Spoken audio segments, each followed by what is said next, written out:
Once upon a midnight dreary, while I pondered weak and weary over many a quaint and curious volume of forgotten lore, while I nodded, nearly napping, suddenly there came a tapping, as of someone gently rapping at my chamber door. "'Tis some visitor," I muttered, tapping at my chamber door, "only this and nothing more." Ah, distinctly I remember it was in the bleak December, and each separate dying ember wrought its ghost upon the floor. Eagerly I wished the morrow, vainly I had sought to borrow from my books surcease of sorrow, sorrow for the lost Lenore, for the rare and radiant maiden whom the angels name Lenore, nameless here forevermore. And the silken, sad, uncertain rustling of each purple curtain thrilled me, filled me with fantastic terrors never felt before, so that now to still the beating of my heart I stood repeating, "'Tis some visitor entreating entrance at my chamber door, some late visitor entreating entrance at my chamber door, this it is and nothing more."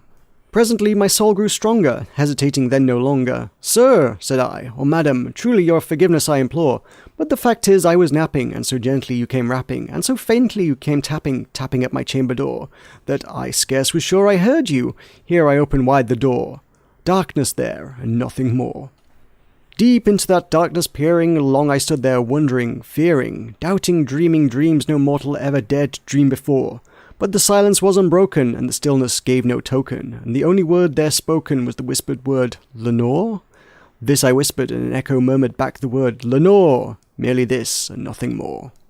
Back into the chamber turning, all my soul within me burning, soon again I heard a tapping, somewhat louder than before. "Surely," said I, "surely that is something at my window lattice. Let me see then what thereat is, and this mystery explore. Let my heart be still a moment, and this mystery explore. 'Tis the wind, and nothing more." Open here I flung the shutter, when with many a flirt and flutter, in there stepped a stately raven of the saintly days of yore. Not the least obeisance made he, not a minute stopped or stayed he, but with mien of lord or lady perched above my chamber door, perched upon a bust of Pallas just above my chamber door, perched and sat, and nothing more. Then this ebony bird beguiling my sad fancy into smiling, by the grave and stern decorum of the countenance it wore. "Though thy crest be shorn and shaven, thou," I said, "art sure no craven, ghastly grim and ancient raven wandering from the nightly shore. Tell me what thy lordly name is on the night's Plutonian shore." Quoth the raven, "Nevermore." Much I marvelled this ungainly fowl to hear discourse so plainly, though its answer little meaning, little relevancy bore, for we cannot help agreeing that no living human being ever yet was blessed with seeing bird above his chamber door, bird or beast upon the sculpted bust above his chamber door, with such name as Nevermore.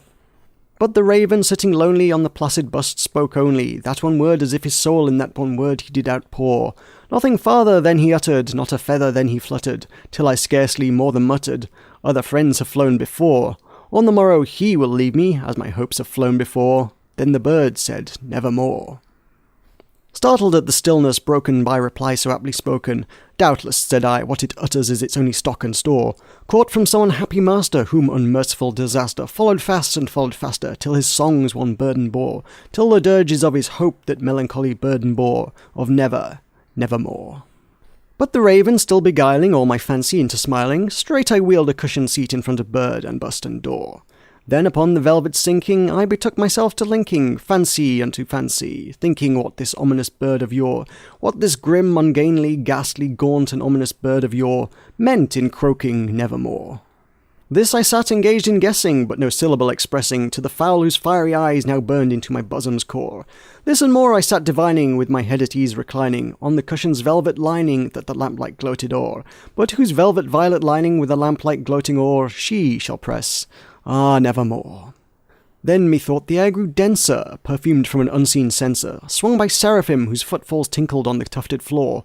"Wretch," I cried, "thy God hath lent thee, by these angels he hath sent thee, respite and nepenthe from thy memories of Lenore. Quaff, oh quaff, this kind nepenthe, and forget this lost Lenore." Quoth the raven, "Nevermore."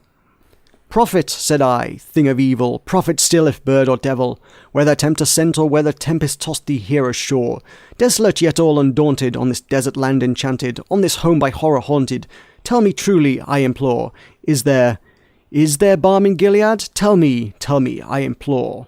Quoth the raven, "Nevermore."